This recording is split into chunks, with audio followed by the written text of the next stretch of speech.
Solo levelling के एक नए वीडियो में आप सबका स्वागत है। आज के इस वीडियो के बाद से सोलो लेवलिंग के फाइनल फाइट्स चालू होने वाले हैं, अंतरस आने वाला है और एपिसोड भी बहुत धमाकेदार होने वाला है। सो आपको अगर ऐसे ही सोलो लेवलिंग के वीडियोस देखना पसंद है तो चैनल को सब्सक्राइब करो और वीडियो को शेयर कर दो ताकि वीडियोस को और भी ज्यादा लोग देख पाएं। उससे पहले thank you so much Priyanshu art, anime dubbed, hi Shubham Kumar, pics anime and Sudipta Das. आप सबका बहुत बहुत शुक्रिया, ऐसे ही कमेंट्स करते रहिए। एपिसोड की शुरुआत में हम बेरू को लड़ते हुए देखते हैं। वो बार बार जमीन पे गिर रहा है, वो बार बार बिलियन से मार खाते जा रहा है, पर फिर भी उठ के उसे लड़ने की कोशिश कर रहा है। बिलियन उसके सामने अपना तलवार देके उसे हार मानने के लिए कहता है, पर वो फिर भी हार नहीं मानता। सारे के सारे जो शैडोज है उन दोनों की ये फाइट्स देख रहे थे। तभी बेरू जिन के सामने आके झुक के कहता है, माय किंग, मैं अभी कर सकता हूँ माय किंग, मैं अभी लड़ सकता हूँ। जिन कहता है, क्यों लड़ना चाहते हो तुम, और तुम्हें ग्रैंड मार्शल का पोजीशन चाहिए क्यों, बोलो बेरू। बेरू कहता है, क्योंकि माय किंग, मैं आपके साथ में, आपके साइड में रह के लड़ना चाहता हूँ। जिन कहता है, अच्छा तुम्हारा ये प्रॉब्लम है, तो फिर एक काम करो, ग्रैंड मार्शल मेरे राइट में रहेगा और तुम मेरे लेफ्ट में रहना।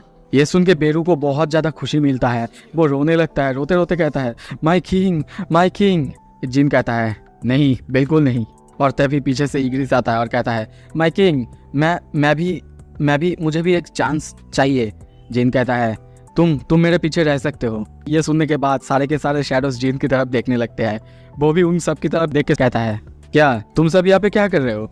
उसका ये बात सुन के सारे के सारे शैडोज अपना मुंह घुमा लेते हैं और तभी देखते हैं कुछ देर बाद जो सारे ड्रैगन्स थे वो आसमान की तरफ गुस्से में और नर्वस होकर आग फेंकने लगते हैं, जिससे हम देखते हैं आसमान में जो क्लाउड्स थे वो गर्म हो जाते हैं और वो जल उठते हैं। तभी टास्क को देखते हैं, वो उन ड्रैगन्स की तरफ देखते हुए हंस रहा था और तभी अपने हाथ में और वो अबराइज लेता है और आसमान की तरफ बहुत ही खतरनाक आग फेंकता है। हम सबको पता है और वो अबराइज की खासियत ही ये है कि वो किसी भी मैजिशियन का पावर बहुत गुना बढ़ा देता है और इसीलिए हम देखते हैं उसका जो ये फायर था वो पूरे आसमान को चीर देता है। और ये पैनल ये भी बहुत ज़्यादा खतरनाक और बहुत खूबसूरत था। ये करने के बाद वो सारे के सारे ड्रैगन्स की तरफ देखने लगता है। वो अपनी हार शिकार कर चुके हैं, सारे शैडोज भी उसके लिए चीयर अप करने लगते हैं। जिन भी उनकी तरफ देख रहा था और सोचता है, और वो एबराइज का यूज करना ये तो थोड़ा चीटिंग बीटिंग हुआ ना। और तभी वो सामने देखता है, सामने बहुत सारे चीटियों को देखते हैं। वो लोग लकड़ी जुगाड़ कर रहे थे। वो कहता है, और ये लोग ये क्या कर रहे हैं।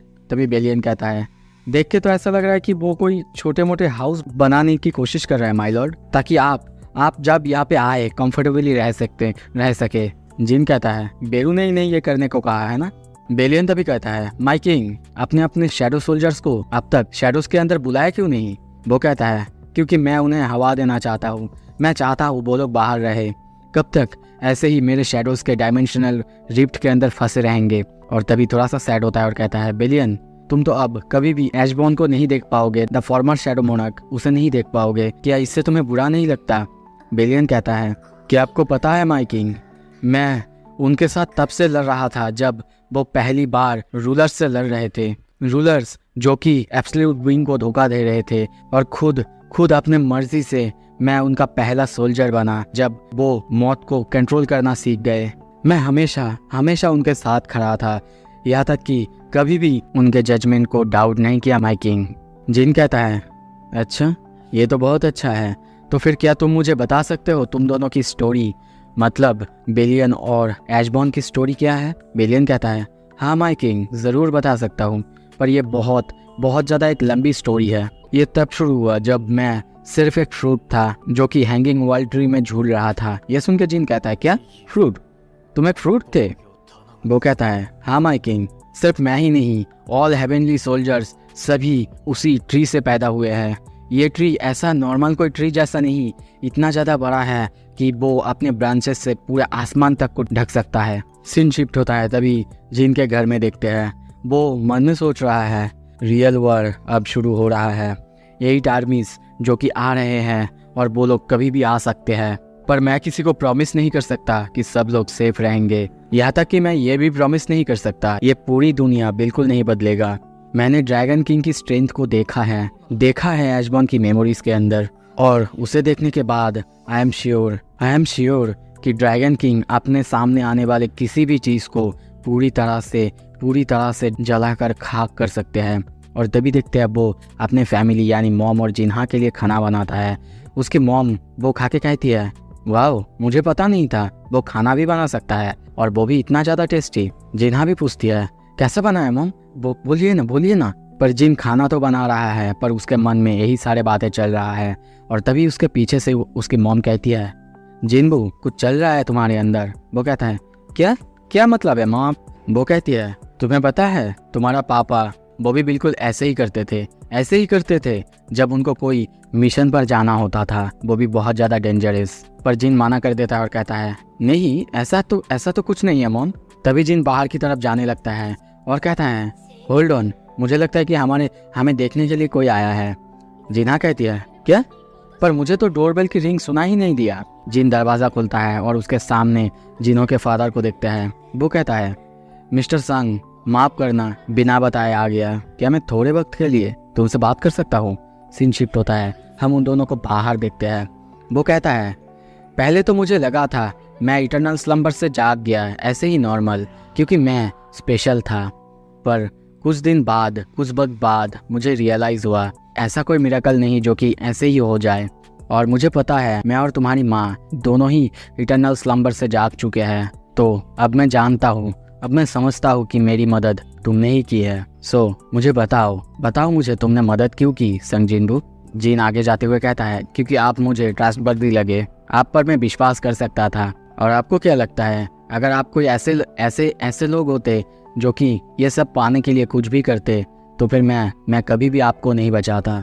ये सुन के जिन्हों के पिता थोड़े से चौंकते हैं और कहते हैं, तो तुम कह रहे हो कि मैंने जिन्हों की मदद नहीं ली, उससे तुमको हेल्प के लिए नहीं बुलाया था, इसीलिए तुमने मेरी मदद की। जिन कहता है, बिल्कुल। ये सुन के वो खुश होते हैं और कहते हैं, मुझे नहीं पता कैसे तुमको थैंक यू कहा जाए मिस्टर सन, पर ऐसा कुछ है जो तुम्हें चाहिए, कुछ भी मैं कुछ भी करने के लिए तैयार हूँ। जिन कहता है, नहीं ऐसा तो कुछ नहीं जो कि मुझे चाहिए, पर हाँ अगर मुझे कुछ भी होता है क्या आप प्लीज मेरी माँ और बहन को देख सकते हैं, उनका ख्याल रख सकते हैं। ये सुन के वो कहता है, सिर्फ इतना सा, कोई नहीं मैं रख लूंगा, ये सब कुछ तुम मुझ पर छोड़ दो, तुम्हें प्रॉमिस करता हूँ, तुम्हें इस बारे में चिंता करने की बिल्कुल जरूरत नहीं।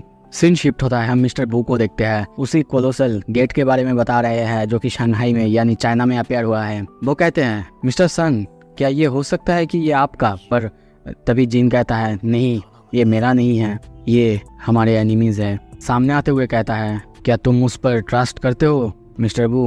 वो कहता है, बिल्कुल मैं करता हूँ। और तभी देखते हैं जिन उसके पास आने लगता है और कहता है, तो फिर आई बिलीव कि मैं तुम्हें ये दिखा सकता हूँ। पहले तो मिस्टर बू को कुछ भी समझ नहीं आता, पर तभी देखते हैं जिन उसके फोरहेड पर अपना उंगली रखता है और उसे वो सब कुछ दिखाता है जो कि ऐशबॉर्न के मेमोरी से उसे पता चला है। जिन चीज़ों को वो जानता है, एक ही बार में इतना सारा इन्फॉर्मेशन उसके दिमाग के अंदर जा रहा है, उसकी हालत बहुत ज़्यादा ख़राब होता है।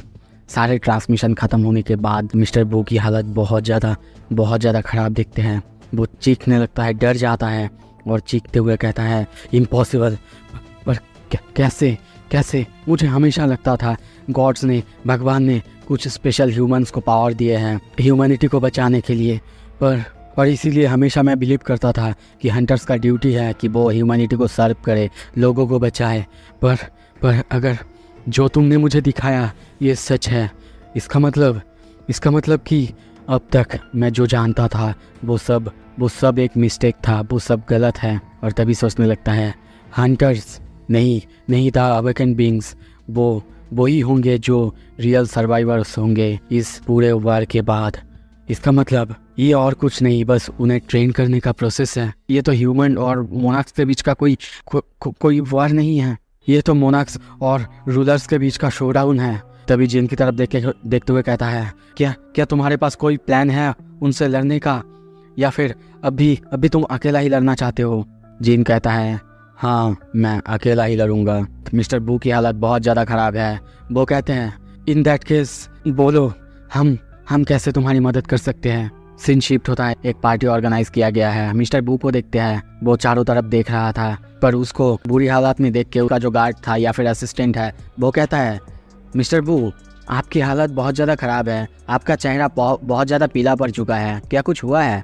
पर वो उसकी बात को इग्नोर करते हुए कहता है, नहीं ऐसा कुछ नहीं है, और तभी जिनके दिखाए हुए सीन्स के बारे में सोचने लगता है कि मैंने इतने खतरनाक ड्रैगन्स को देखा है जो कि एक ही ब्रेथ में पूरे एरिया, पूरे जगह को एक ही बार में ख़त्म कर सकता है। जिन को कॉल करते हुए सोचने लगता है, पता नहीं मिस्टर संग क्या प्लान कर रहे हैं।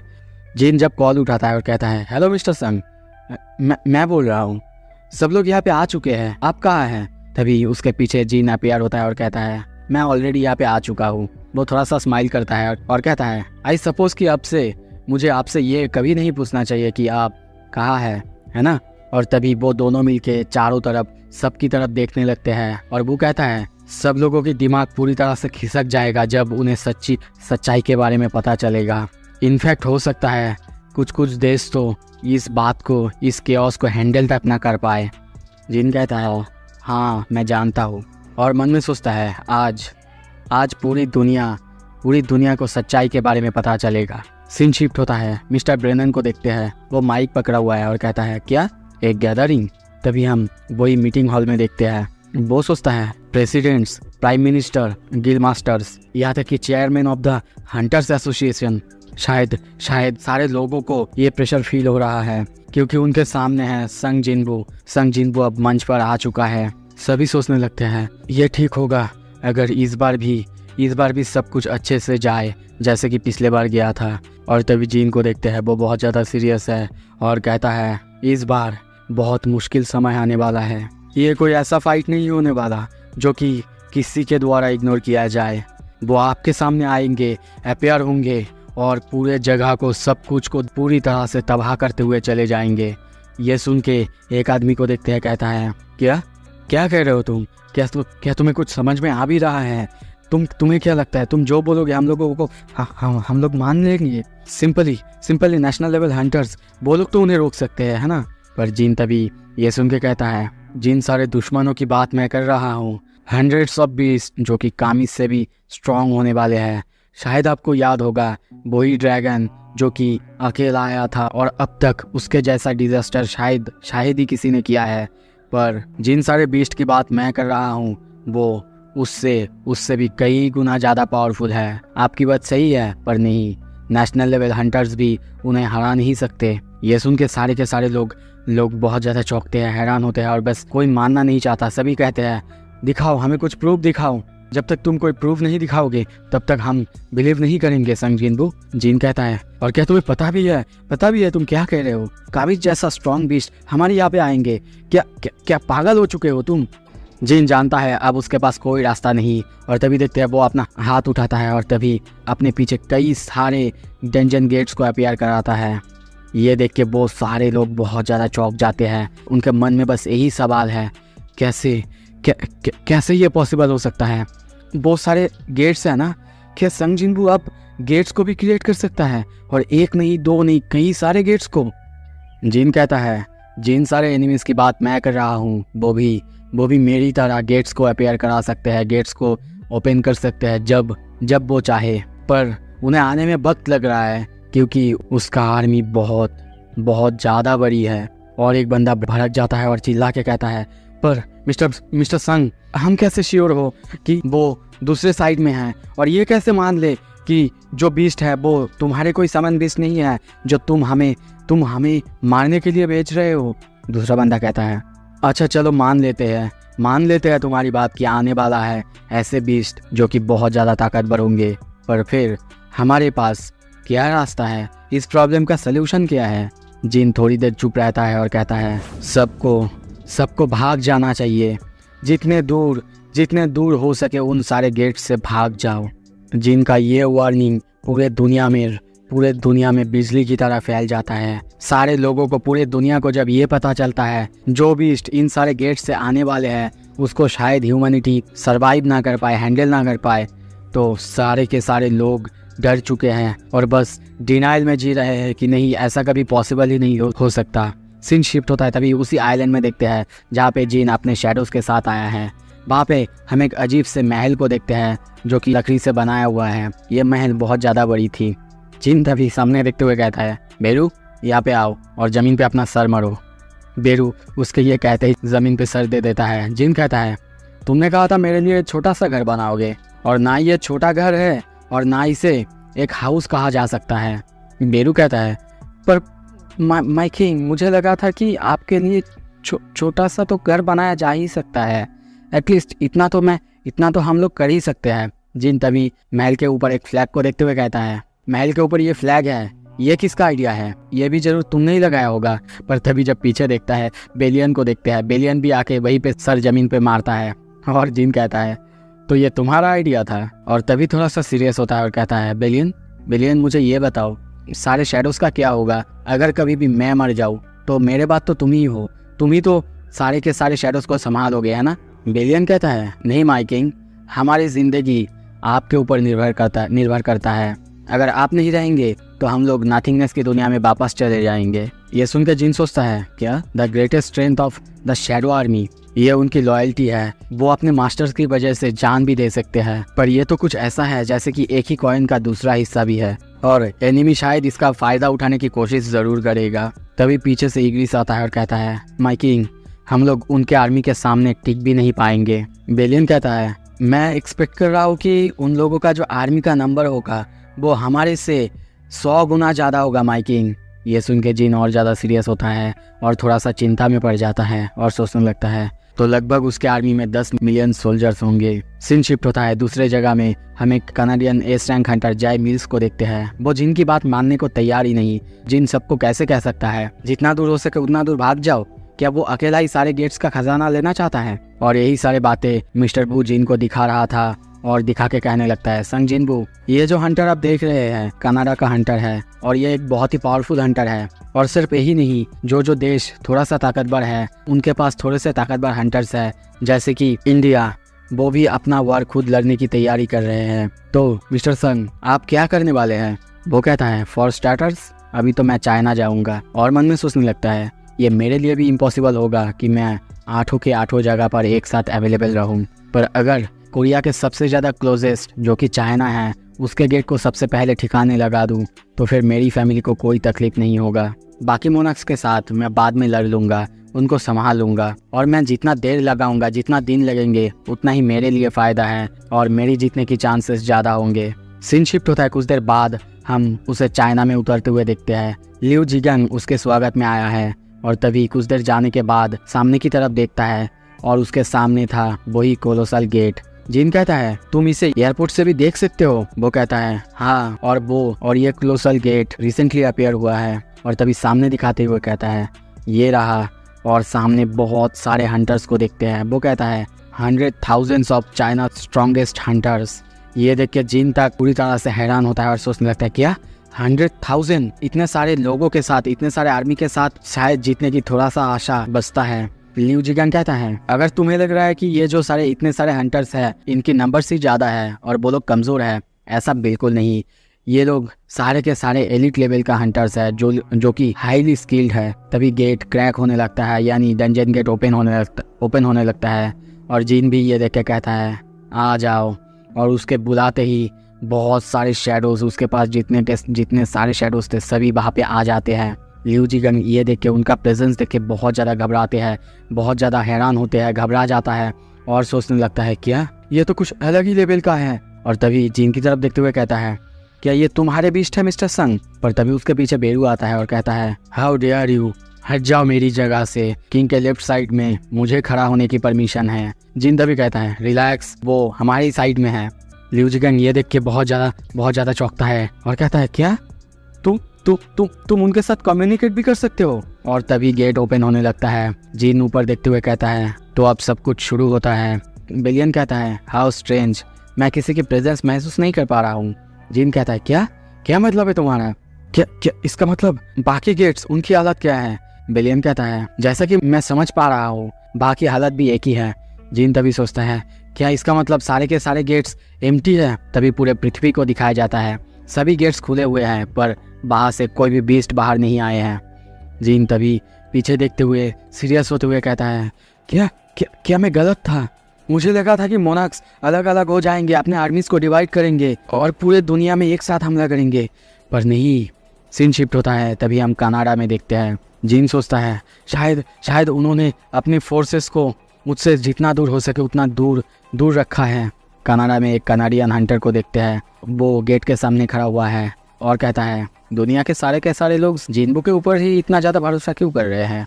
और तभी न्यूज़ में दिखाया जाता है, जो कि हेडलाइन बना हुआ है, जैसे कि संग जिनबू वो चाइना में गया है। जापान और रशिया ऑल्सो संग जिनबू को सपोर्ट करने में लगे हुए हैं। ऐसे ही सारे के सारे लोग पता नहीं क्यों संग जिनबू के पीछे ही पड़े हुए हैं। पर हम ऐसा बिल्कुल नहीं है। जब पूरी दुनिया संग जिनबू की मदद के बारे में सोच रहा है, हम ऐसा नहीं कर रहे हैं। हमें अपने पैरों पर खड़ा होना है। तभी सारे के सारे लोगों को देखते हैं जो कि प्रोटेस्ट कर रहे हैं कि वो लोग कनाडा को ऐसे ही नहीं छोड़ेंगे, उनके हंटर्स उन्हें प्रोटेक्ट करेंगे, इस ज़मीन को प्रोटेक्ट करेंगे।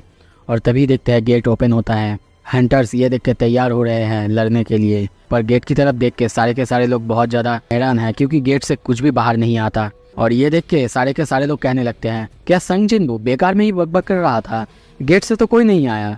तभी गेट से एक बीस्ट बाहर निकालता है। सारे के सारे लोग ये देख के बहुत ज़्यादा हैरान होते हैं और कहते हैं, क्या एक बीस्ट, सिर्फ एक ही बीस्ट गेट से बाहर आया है। और तभी हम द ड्रैगन किंग को देखते हैं, जो कि ऊपर से उन सबको देख रहा था। वो हंटर भी उसे देख रहा था और सोचता है, क्या देख के तो ऐसा लग रहा है वो ह्यूमन जैसा है ना। कुछ देर बाद हम देखते हैं अंतरस नीचे आता है और उसी हंटर को देखते हुए कहता है, क्या तुम हो इस जगह का किंग। उसको ह्यूमन लैंग्वेज बोलते हुए देख के वो हंटर को बहुत ज़्यादा अजीब लगता है। पर तभी दूसरा हंटर उसे एक्सप्लेन करता है कि कुछ बीस्ट है जो कि बहुत ज़्यादा इंटेलिजेंट है, वो लोग ह्यूमन लैंग्वेज को सीख सकते हैं और बोल सकते हैं। ये सुनने के बाद वो हंटर हंसने लगता है और सोचने लगता है, तो शायद जिन ने जो 2 दिन पहले इतने बड़े आर्मी को एब्जॉर्ब किया था, शायद वो उनसे कम्युनिकेट करके ही किया था। मैं भी ऐसा कर सकता हूँ। मैं भी इससे बात करूँगा, कम्युनिकेट करूँगा और उसके बाद अपने आर्मी में ले लूँगा। क्या ये मान जाएगा मेरी बात। और तभी कहता है, और क्या होगा अगर मैं बोलूँ कि मैं ही राजा हूँ। पर उसकी बात को इग्नोर करते हुए अंतरस आसपास देखते हुए कहता है, देख के लगता है कि वो यहाँ पर नहीं है। सीन शिफ्ट होता है, फिर से चाइना में देखते हैं। जिन कनाडा की खबर के लिए सबको पूछने लगता है और तभी एडम को कॉल करता है। एडम को कॉल करके कहता है, एडम क्या तुम मुझे बता सकते हो कोलोसल गेट जो कि कनाडा में खुला है। तभी फ़ोन में बहुत ज़्यादा आवाज़ें सुनाई देता है, चीखने की आवाज़ सुनाई देता है और एडम को हम एक भीड़ में देखते हैं। वो कहता है, रुकिए। जीन कहता है, कहाँ पे हो तुम। एडम कहता है, भाई सर कनाडा में आया हूँ, हम लोग यहाँ पे बैकअप देने के लिए आए हैं सर। पर जीन तभी फ़ोन पे कहता है, वाई व्हाट द हेल, वहाँ पे तुम क्या कर रहे हो। पर मुझे बताओ वहाँ पे क्या हो रहा है, गेट के साथ क्या हो रहा है। एडम ऊपर देखते हुए कहता है, नहीं सर ऐसा तो कुछ नहीं लग रहा है, गेट एम्प्टी है। और रुकिए सर, शायद अभी वहाँ से कुछ बाहर निकला है। क्या वो एक ह्यूमन है। ये सुन के जीन पूरी तरह से डर जाता है और सोचता है, क्या एक ह्यूमन। और तभी फ़ोन पे कहता है, एडम वहाँ से भाग जाओ, अपनी कार पे बैठो और जितनी दूर हो सके उतनी दूर भाग जाओ, जल्दी करो। और तभी हम सामने सारे हंटर्स को जलते हुए देखते हैं। एडम कहता है, हंटर्स सर, सारे हंटर्स जो कि फ्रंट लाइन पे थे, जो कि बहुत ही हाई रैंकिंग हंटर्स थे, वो जल रहे हैं सर, जल के खाक हो रहे हैं सर। जीन चिल्ला के कहता है, एडम अभी भी टाइम है, भाग जाओ वहाँ से, जितनी दूर हो सके भागो। पर एडम ऊपर देखते हुए कहता है, सर नहीं भाग सकता, यहाँ पे बहुत सारे काउंटलेस ड्रैगन आसमान को घेर चुके हैं सर। पता नहीं और कितने तरह के बीस्ट हैं जो कि इस गेट से बाहर आ रहे हैं सर। जीन सोचता है, काश मैं एडम को बचा सकता, काश मैं अपने शैडो को कंट्रोल कर पाता, जो मैंने उसको प्लान किया था। और तभी हम देखते हैं जीन का शैडो एडम के पास आता है और उसे टेलीपोर्ट करने ही वाला था। और तभी सामने की तरफ आंतरस आता है और कहता है, कहाँ जा रहे हो शैडो। एडम उसे देखते हुए बहुत ज़्यादा डर चुका है और कहता है, मिस्टर संग मैं। सो इसी के साथ ये एपिसोड यहाँ पे ख़त्म होता है। अगला एपिसोड देखना है तो सब्सक्राइब कर दो। Thank you so much video देखने के लिए।